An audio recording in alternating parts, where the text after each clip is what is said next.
Hey everybody, I'm Eric Cuffrin. Welcome to my channel. This is gonna be my first video. I'm over here at Seacliff State Park on the bluffs overlooking the water. I'm gonna be giving you a tour of my van called Sierra, like my favorite mountain range. The van, it's a 2019 Ram Promaster 1500. It's a 136-inch wheelbase, and as you can see, it's got the high roof. I think, you know, at the time when I was actually planning on getting a van, I looked at other options like smaller vans or bigger vans, and I'm really glad I landed on this because having the high roof, I can be in there and stand up at full length and not be like hunched over and stuff like that. And then kind of the length of this is just right for a standard size parking spot, so I can get in and park in normal places. And then even in tight areas where I'm driving down roads and I need to do a Y turn, I can actually get in and out of there just fine with this size van. Okay, so starting on the outside here, coming this way, as you can see, it's got windows.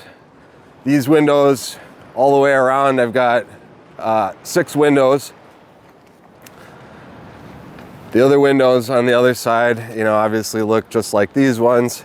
We'll show you that in a second, but these are opening windows that I got installed from a place here locally in Santa Cruz. And prior to having the windows, I actually had just white wall panels. There was no windows, and I had it like that up until January of 2022. So for roughly 2 years plus, had no windows, and I think it was just a really big change, dramatic change, being able to be inside the van and then be able to look out. There's so many times where we're in these places like this and you want to be able to look out and see the beautiful views. And then the second thing is obviously, you know, other than the light and the views, you have air movement and being able to have air flowing through the van, you know, when it's windy and there's a breeze, and not have to actually be running the fans that I have. So using power and electricity is kind of, you know, costly from an efficiency standpoint. Can be in the summertime and get that ventilation, and then also that minimizes condensation, so you don't have water vapor buildup on the walls, and then, you know, you get can have mold and other things like that if you have too much of that.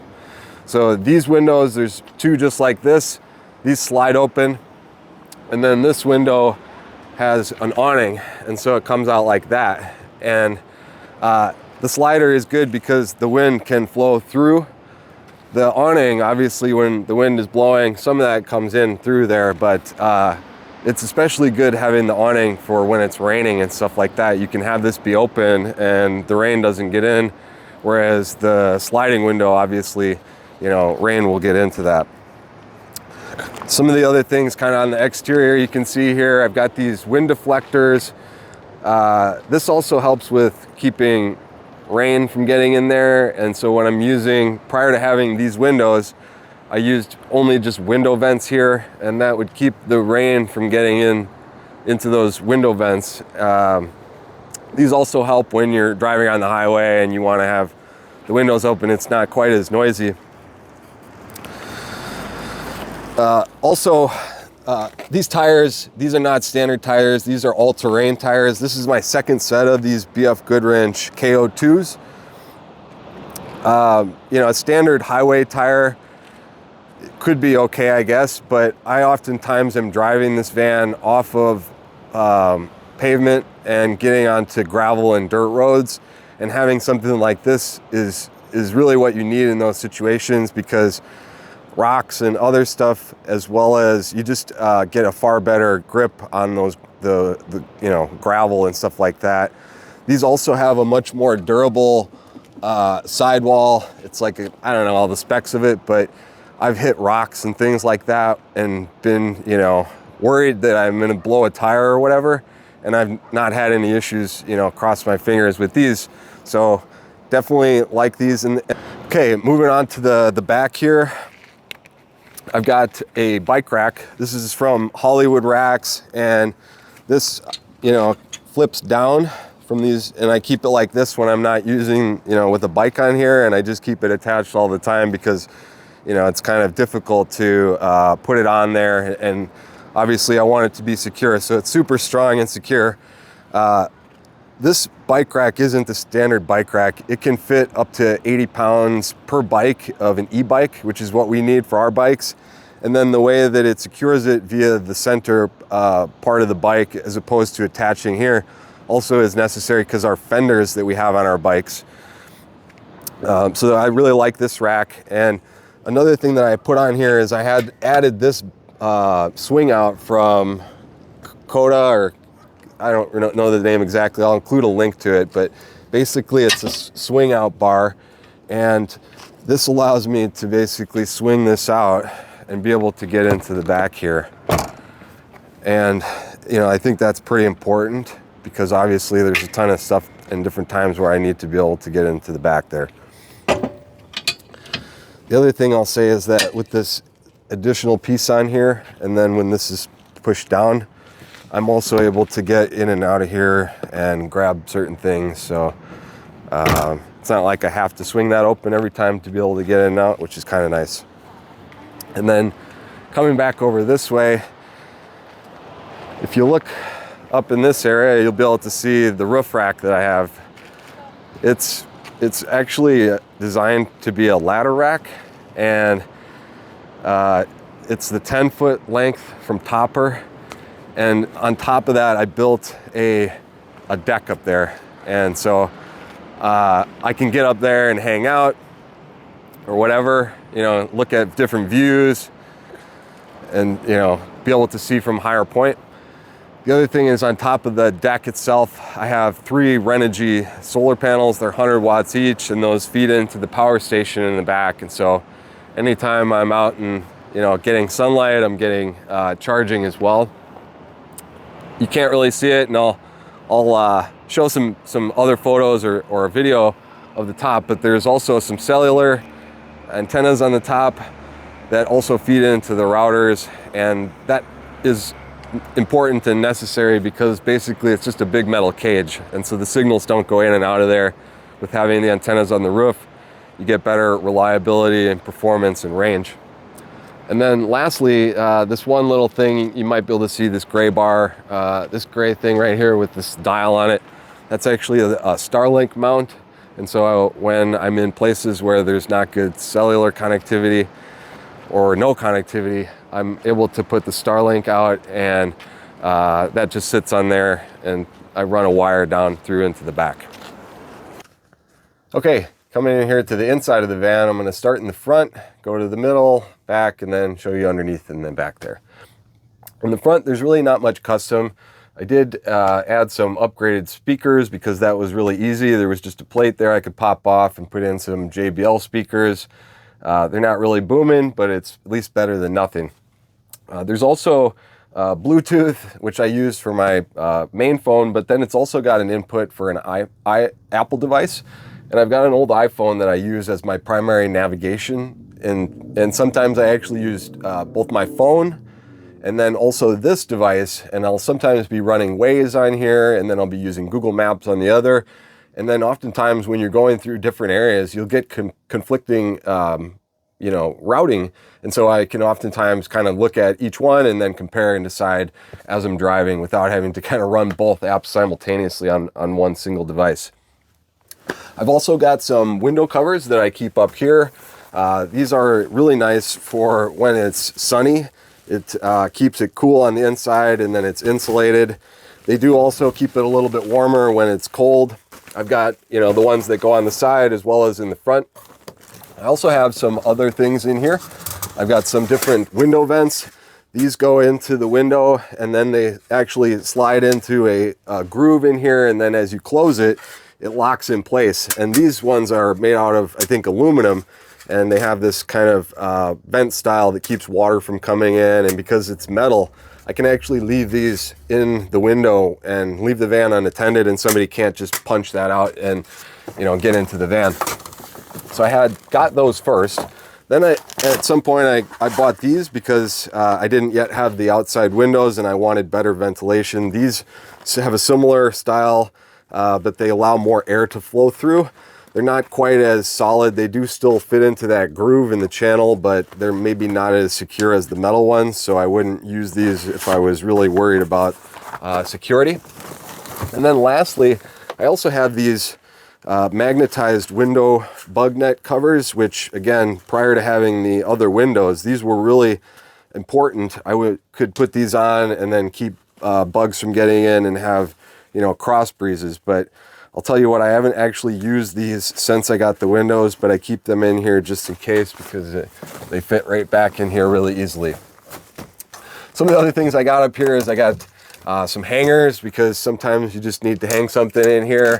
Also, I have, this is a bug zapper, which is really handy. If a bug gets in here, you can turn this on and, you know, zap the bugs. And then lastly, I've got a black sheet that hangs across here. And I have magnets with kind of a little hook on there that I can grab on and off. And basically I hang this black sheet across here. And when I'm also covering up the back windows, it really makes it blacked out in here, and you can be stealth camped in different places. And the difference between that and this is pretty much a dead giveaway that somebody's probably sleeping in that vehicle. Whereas if you're parked and you don't put these out and then you just run this sheet across here, well, it looks like just a van kind of parked on the road somewhere. Okay, kind of another major upgrade, which I think is really important for having a camper van like this, is this swivel seat. I actually had a different swivel seat when I first got the van and converted it. This one, I wanted different ones because the other one had kind of a bar that stuck out right here. And so anytime you were walking through here, you oftentimes would hit your knee on it, and that hurts. And this other one, these others, which are from CTR, I believe, these have just this thing on the front. And so, you know, nothing that's really going to bang on your knees. These do have kind of a hard kind of roll to them, so it does take a little bit of effort to turn them around. However, it's not too difficult. And then I also have the swivel seat on this side, and this is good. You know, sometimes if we're in here, I can sit on this side, and sometimes depending upon the view, maybe that's preferable, or just makes for maybe a different, better angle on the TV that's over there. Another big upgrade, which is in this section of the van, is this Webasto heater, and it is tapped into the fuel tank, which is, you know, kind of up here in the front. And so there's some wires, obviously, or tubes that run into the fuel tank. And then I'm able to run this leveraging the van's fuel, as opposed to having some sort of auxiliary tank or something like that. Basically, however much fuel I have in the van, I can pretty much, you know, go an indefinite period of time. You could run this 24/7 24 hours a day, and it uses less than 1 gallon of gas. So with, I think, a 24-gallon tank on this van, you know, you could really be out running it a lot and not have much concern over running out of fuel. It does, however, the way it's installed into the tank, it only will draw fuel down to the 1/4 level. And so if I'm below 1/4, can't run the heater. I think that's a good thing, because if for some reason you accidentally did that and you ran out of fuel, you would have a hard time driving out of there. So it's kind of a pro and a con in that sense. But generally speaking, when I'm using the van in the wintertime, I'm aware of all of these things. And so if I was, for instance, going to Yosemite, you know, there's a gas station in Mariposa that I typically will fill up at before I go into the valley, and that, you know, I can run this all the time I'm there and not run out of fuel. Okay, so that's really the front of the van here. Kind of working over to the middle section of the van, you know, obviously you can see I've got the windows here, which are really nice for being able to see out. These go open and close just like that. Now we can hear the ocean waves. Again, it's real easy to close. You can kind of have it wherever you want. And then just locking like that. The screen also does open if for some reason you wanted to, like, you know, hand something to somebody out there or whatever. Don't ever do anything like that. I just keep these screens closed all the time. You know, obviously you got the other one on the other side here, just the same. Opens real easy, just like that. I also have got a fan here, and this I've had for a while, actually, since before I had the windows. And this just gives me another option for moving air around inside here. Sometimes, even with all of these windows, it's potentially really humid, or it's, you know, still 100 degrees. When I was in Wyoming in 2022, this temperature sensor here was reading 100 degrees. And I was in here, had all the windows open, had the fans running and everything, and you know, I was able to be somewhat comfortable. Just having all this extra fans and stuff like that really helps. Kind of working over here to this side. This is the Dometic. I don't know exactly what model. I think it's the 75 DZW, and it's got two different sides. This side's a little bit smaller, I think, because of the components down in that area, but really it can be used either side for fridge or freezer. I most often have it set for fridge mode over here and freezer mode over there, but you could do it either way just by controlling it with these buttons over here. The other thing is you can turn off a side. So if I don't have anything, you know, if I only have enough for one side, then I'll have just one side running, and that reduces the amount of energy that it consumes. This runs into the power station that's in the back there, and of all of the things in the van, this consumes the most amount of energy of all of the things in the van by far. And so, you know, it's very efficient even still, but at that, you know, I really only use it when I have things that I absolutely need to keep refrigerated. There's often times where I use the van where I'm just, you know, using jugs of water and drinking just water, and it's cold and it's room temperature. I don't need to have that be refrigerated. So I'll have this turned off just to keep the amount of energy consumed down. And that allows me to run for a longer period of time off of solar. You know, sometimes different times of year, if I'm, you know, if it's winter or if I'm parked in shady conditions, you know, I have to be managing my power consumption all the time. And so this is something that I'm very mindful of that. Over here in this area, I've got something that is shelving, and I guess I would call it something like an island. I use this table area for really everything in the van when I'm in here, preparing food, putting things on, you know, to store or whatever, right? It's just a Home Depot shelving, the HDX shelving, adjusted to the heights that I wanted. I want to be able to put kind of a shoe storage down there. In this area, I basically store 1 liter jugs of water. So this is a dry camper. So I basically have 1 liter jugs in there. Typically keep my food bin over here in an airtight sealed container. Kind of plates, bowls, utensils, and all that stuff. And then the table area is actually a kind of a white plastic board bolted in here. And then when I built the roof deck, I actually had some leftover pieces of this white PVC trim board that I bolted into here to create a lip. And you know, this is really important because like this stuff, when I'm driving around certain roads, will tip over and slide around, and so this kind of sticky grippy stuff on here keeps it from sliding around, and then when it's really going to fall off, this obviously keeps it from falling off. This is also how I get up onto the roof deck. So I climb up from here and I'm able to pull myself up and down from that spot. Something else kind of in this area is my wireless access point. It's a power over Ethernet, and so there's a single Ethernet cable running down into the back, and this gives me really good range. I'm able to, you know, walk away from the van and still remain connected, you know, hundreds of feet away. So that's really powerful. Another thing you'll see is I've got this strip lighting here, and this strip lighting is up here, and then I've also got strip lighting below, and it's actually controlled from an Alexa Echo device that is installed kind of right up over in this area. And it's a just an original Echo Dot that I had laying around, and when I built the van, I had this idea of making it into a smart van.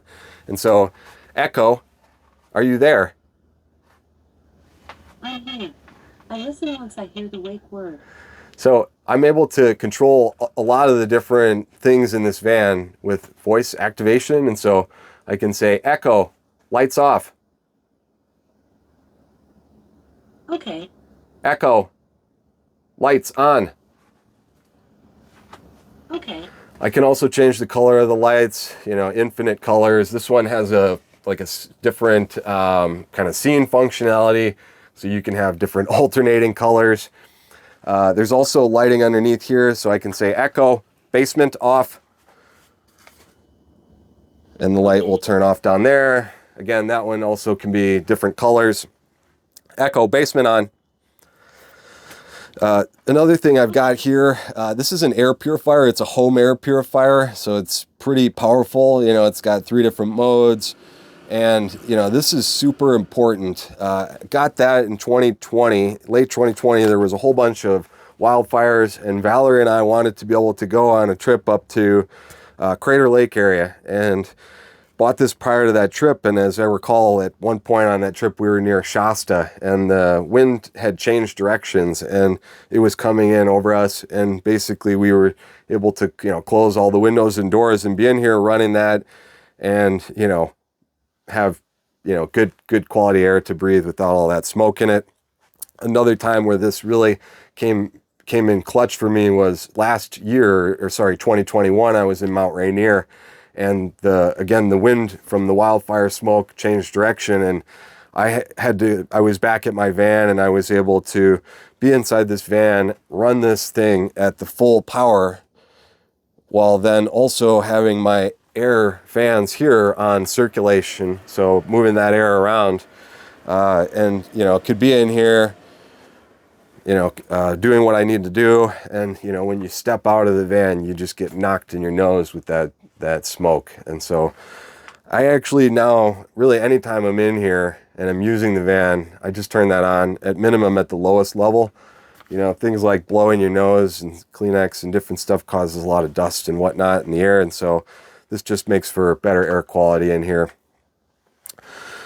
Okay, another thing you'll probably see right here is I've got this TV, and it actually is on a swivel. It can swivel around so that when you're sitting in the front, you can watch it. It also swivels around far enough that you could watch TV outside the van. Maybe, like I could see a tailgate or whatever. I've never actually done that. I can do that, but I've never sat out there and watched TV. It's got all the different apps that you could want, like Netflix, YouTube TV. I don't have an over-the-air antenna because a lot of the places where I'm in, there are no over-the-air signals. And so I stream really everything through the internet. It's got an Ethernet cable that runs down to my router. And the other thing is, with my phone, in certain situations, maybe the internet is poor in that area, I have typically got downloaded content, which then I can cast to this without having to stream that over the internet, or movies that I've downloaded already. Okay, you can see here, obviously got a bed. It's just basically a plywood platform that I built into the wall, attaching to the walls. Across underneath are the IKEA Scorver adjustable bed frames, slats, and those attach to the wall with 2x4 hangers, so it's super strong and lightweight. When I built that, that worked okay initially, but the thing I found was that this lip, when you would sit on this lip, it would kind of have a little bit of flex there, because the way that the panel, these things go across, they didn't actually sit right here at the edge. They're in about 12 inches there, and so I added 1x1s across here just to give it some additional strength. And there's basically some 1x1s that are running across and underneath there. And the thing I'll say is that getting up on here, I've also got this little stool to make that a bit easier, but getting up on here is really pretty easy. The other thing, when I built this, I wanted to make sure that I maximized the potential storage space underneath. So you can see it does sit quite high off the ground, but at the same time, still have plenty of headroom there. Obviously the ceilings are not finished out in this van. I do have paneling and insulation kind of up to the waist and on the walls and the doors, but still to do, I need to get insulation and then some boards here. I've just been too busy using the van and going on adventures, and it actually works just fine for me like this. Most often, a lot of the places I'm in, it's perfect conditions. Like, you don't need all this extra insulation when it's really nice out. But once I get those boards, right, there's going to be some loss of headroom. Well, even still, I've got plenty of headroom here to be able to sit up on the bed and not be hitting my head. You don't want to be waking up in the middle of the night and have to be worried about hitting your head or being hunched down. So it's super comfortable to be sitting here, watching TV. The TV can then be adjusted if there's, depending upon where you're laying.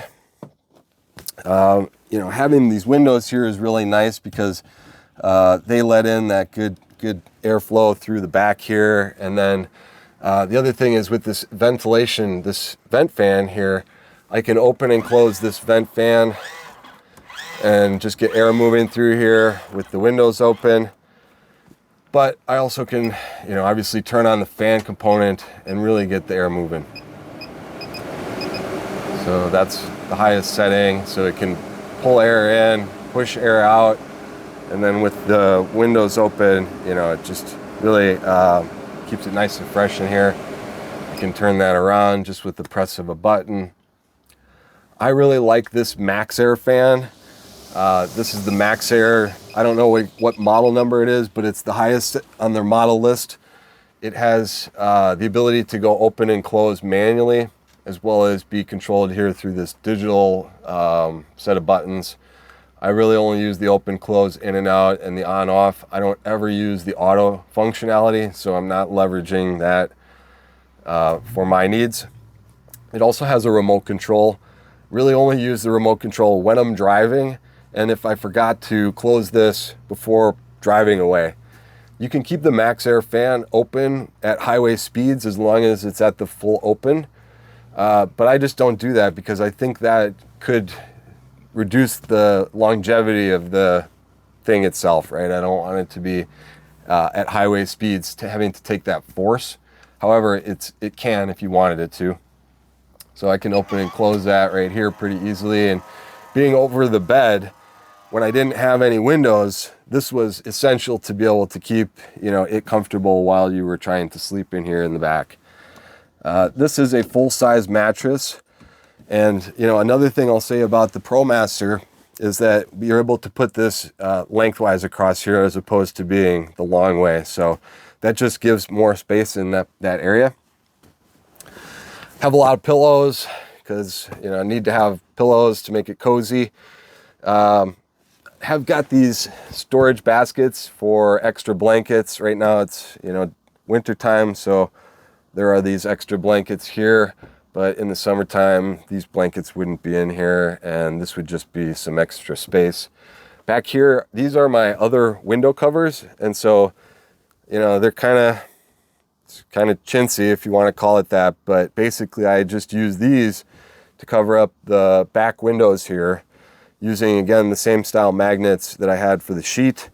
And with these on, obviously it makes it dark in here, keeps it warmer or cooler depending, but people can't see in then, so I use these when I'm leaving the van unattended. And when you're looking at it from the outside with that tint and then seeing this, obviously they can't see any of my belongings in here. So for safety reasons, I put those up and when I'm leaving the van unattended. Can also open and close these back sliding windows here. These just open and close really easily. I'll tell you, these windows in the back here, I use these the least out of all of the windows. And I think that just has to do with the places where I'm going and where I'm parked at. Oftentimes, the back might be at like a spot where there's cars going past or whatever, or things like that, but can definitely use those anytime I want pretty easily. Okay, here we are at the back of the van. I'm going to talk to you about the basement area, and in this area is really kind of the utility closet area, or whatever you would want to refer to it as. All of your systems and different storage and stuff is back here.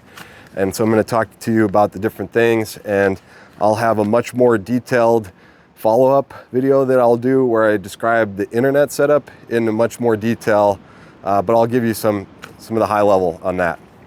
Starting over here on the right, I have some Home Depot shelving that has been set up to sit above the wheel well, which is there. And so then I'm able to put things above the wheel well. Over there is a Goal Zero Yeti 3000. That was actually the power station that I had initially when I first converted the van. It was the biggest one that they had available at the time, and used that to run all of the systems for, I don't know, maybe a year and a half before I upgraded to the Goal Zero Yeti 6000X.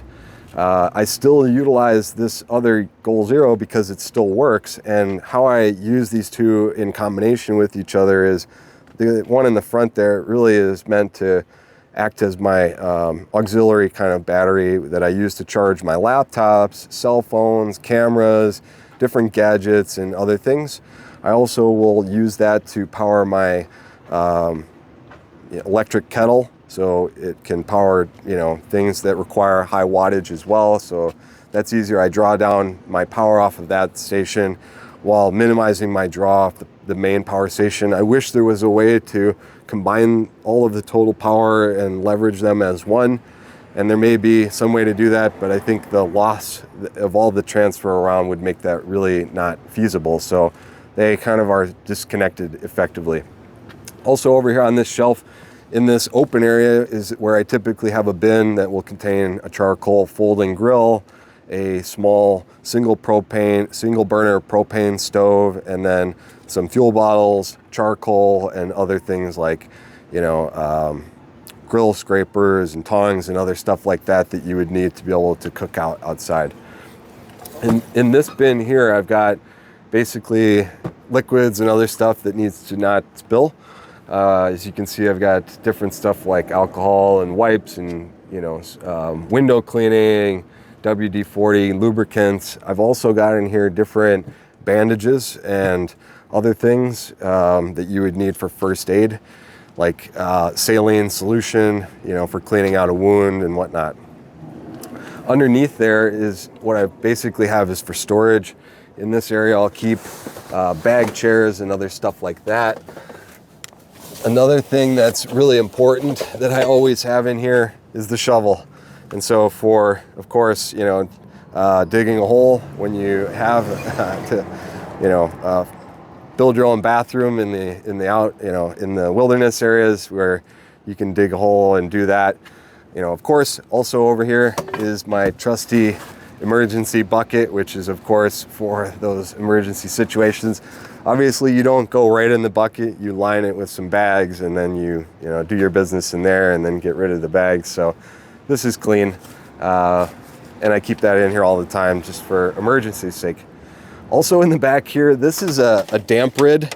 This is basically like those silica packets that you find in certain objects that basically sucks in water vapor and the air, and then captures it in there. And so this just minimizes the chance of having condensation form or end up having mold or other things that are a concern like that. And so I have one there, and then I also have another one that's kind of up there in the side near where the refrigerator has some blowers. So I change those out maybe every 2 to 3 months. Also keep in here, other necessary things like antifreeze and other things that you would need, such as, vacuums or air pumps, right, for being able to inflate my tires and do that without having to find a gas station. In these bins back here, I also have more of that kind of stuff, like tools that you would use for changing a tire. They came in a kit that used to sit where the heater is at now under the passenger seat. So all that kind of stuff and whatnot. Also stuff like mouse traps, which, yeah, I've had a mouse in here twice. And so definitely keep mouse traps in the van all the time in that bin. In the other red bin sitting on top of that is where the Starlink dish goes. I'll have, more detail on how I set up the Starlink and how it works well with my other system in a follow-up video. But basically I take that bin out, and then, up in the front there, I'll pull out the Starlink. I'll climb up on the roof and attach it, and then I run a cable into the back here. I got that in August and just haven't had the time or experience yet with it to be able to know how I wanted to do it. And how I will ultimately wire that Starlink in is in through this place where all of my other wires on the roof come in. I'll pop another hole through here and I'll feed that down, and it will then run up there, and it'll be just permanently sitting there, easily able to be connected to without having to run that cable each time. Some of the other stuff here, is obviously I've got this is the main power station. It's sitting in this box. I built the box when we were still living in Wisconsin, and we had sub-zero winters, and it has insulation in here. There's a top for it that can sit on here. It sits flush with this. And prior to having this power station, it sat lower, and I actually had some fans that would sit on here as a lid and suck air in and out. With this higher fit in here, I don't have that, and so I have these other fans, and these fans basically keep the charging part and upper part just moving air in here. Again, like it was 100 degrees in this van in September 2022, and I was able to keep this area at a appropriate temperature, which I also monitor. This is a Wi-Fi enabled thermometer. It also tells me the humidity. And so using an app on my phone, I'm able to see historical data about the temperature of the goal zero area, as well as the front of the van all the time. Kind of working over into this area, I have obviously an output. This is my DC power. These are fuses that power different things like the refrigerator, the heater, the fan. This is powering like the routers and the other stuff over here. And so I can remove these and change these fuses to turn different things on and off as needed. Also over here, this is a Wi-Fi enabled power strip. These are both outputs, so they give power to the different devices in the van, like the TV and other things like that. Then this power strip is actually an input, and so it has a cable that runs down, over, and out. And over in this area right here where I'm pointing to is actually what I call, or what's called, the shore power. And so I plug an extension cord into that, and then here I have 3 outlets that I use to charge this. I can charge the other power station, or I could charge, have other things running.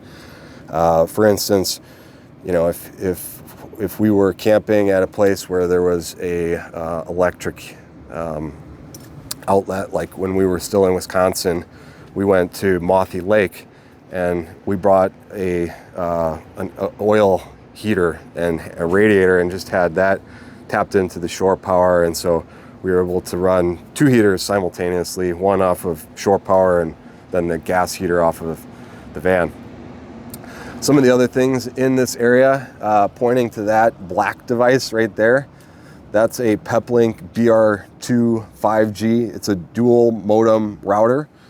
It has 2 modems in there that are 5G, and one modem has an AT&T SIM card in it, and the other has a Verizon SIM card in it. and I'm able to basically have both active simultaneously. There isn't any, switching back and forth or delay or anything like that. And with this router, it's able to also pick up Wi-Fi signals. So the antennas on the roof have Wi-Fi capability as well. And so in different campgrounds or national park visitor centers, there's often a free Wi-Fi, and so I can attach the van to that and then effectively join those together into what's called a Speed Fusion VPN tunnel. And then when you're on like a Zoom call, or maybe you're doing a FaceTime video chat, it's going out over this VPN tunnel. And if you lose one connection out of the 2 or 3 that you have active, this keeps it from actually dropping that call that you're on. And so I'm able to have a very reliable internet service here. The other thing that does is when it joins the two together, it creates faster connections. And if you have just a single standard failover, you'll only maybe get the speed of one connection at a time. So it also gives me faster service. The other thing kind of feeding out of there is I have some cables over here that this is another modem. It's another 5G modem from Peplink. And I actually had 2 of these kind of side by side in there as my previous setup before I got that. And so how I use this is I have the ability to plug in 2 antennas here, and I have a mast and an antenna on a mast with a directional capability where I could take a SIM card out of that one modem, put it into this modem, and have a directional antenna pointed towards where I think the nearest tower is at. And instead of the kind of more circular pattern that I get with the antennas on the roof, that directional is able to go more distance in that area that it's pointing towards. So it is of course going to then give you more reliability and speed. And so I used that in Yellowstone last year, and that gave me better performance. The other thing is I've got this cable hanging off of here. This is what I plug the Starlink into. So when I run the cable down along the roof and then in through kind of this soft membrane here, I bring it over into this, and then that connects into this same router and then can join that together. It's able to actually handle 7 simultaneous connections, so AT&T, Verizon, plus 2G, plus 5G Wi-Fi, then 2 Ethernet connections, and then a last modem. So a lot of capability there. Another thing is, obviously there's just a lot of storage space, and how I, use this on trips or whatever is, I have different bins that fit perfectly in here, and so this fits 2 bins perfectly, one on top of the other. And then, I have bungee cords that I use to keep them from sliding around and stuff like that. I put my clothing bag over there on top of those red bins, and that just sits right on there. And so in this space, it can have a ton of stuff. Also, we had gotten kayaks for Christmas, and they fold up, and those kayaks fold up and then fit perfectly in this spot right here. So we were able to go down to Morro Rock and bring the kayaks with us and still have space for all the other things that you would bring on a typical camping trip. Okay, we're back inside the van. I'm going to do a quick wrap up here where I tell you what my 3 likes are and my 3 dislikes are with this van. Okay, my number 1 dislike with this van, these cup holders. I hate these cup holders. Why do they make these cup holders so small? I can't fit a Nalgene in here. And I have a ton of Nalgenes, and that's what I always drink out of is a Nalgene. I drink a ton of water, and I love to use Nalgenes, but they don't fit in this cup holder. So I had to get different style mugs or water containers to be able to use when I go on my trips. Another thing I don't like about my current setup here, that Goal Zero, it looks pretty nice when you watch the video. It sounds like it works pretty good, but it's quite limited actually in terms of the inputs and the speed with which it can charge. Even with my shore power and the ability to charge with driving and the solar, you would think you'd be able to kind of keep it charged really fast, but it doesn't charge that fast, even when you're driving. And so I wish that Goal Zero would improve that and make it so that you can get faster charging when you're driving. It claims to go up to 750 watts, but the most I typically ever see it is maybe 400. The solar works really well, but because of the limited number of inputs on the device itself, I can't keep the solar attached while also using the fast charger that it comes with. So again, you can't use kind of all three at once. You have to kind of swap cables around, and so I have to make choices and leave certain things connected or disconnected based upon, what I'm doing and not doing. Lastly, I really like this van. It drives well, it performs. I've had really good success with kind of just driving it around, but I wish it was four-wheel drive. And specifically, when I go off-road, not, let's say off-road, but going off of paved roads onto dirt and gravel roads, there's times where, just for instance, down here, there's a bunch of sand because of the storms that had pushed that in off the beach. So I tried to drive down there the other day, and basically the front wheel drive got to a certain point within this loose sand and got stuck. Also got stuck in Lake Mead in February of last year, driving through that loose sand. And maybe I would have still gotten stuck with four-wheel drive, but I think if I had four-wheel drive, I would be able to go into more of those different places and not get stuck or have to be worried about getting stuck. So how I deal with that is I've actually got recovery boards that I can use to help getting out. Those didn't actually help me when I got stuck at Lake Mead. It was a rope that somebody came by and pulled me out with. And so another thing that I keep back there in my kind of area of storage is I've got what's called a recovery strap. And so I keep that in here just in case anytime I'm going somewhere, if I need to be rescued by some person driving past, I can attach that to the front or the back of the van and they can pull me out.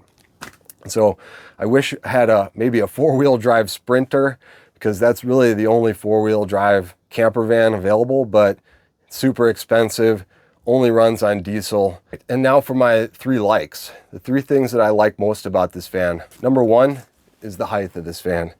Having the ability to stand up in here and not hit my head on the ceiling, that's, I think, really important. I told you before about when I was looking at different vans, I actually considered going smaller, but having that ability to stand up in here, be sitting on the bed, not hit my head, as well as the width of this van and the placement of the bed in the back, just really works well for my needs.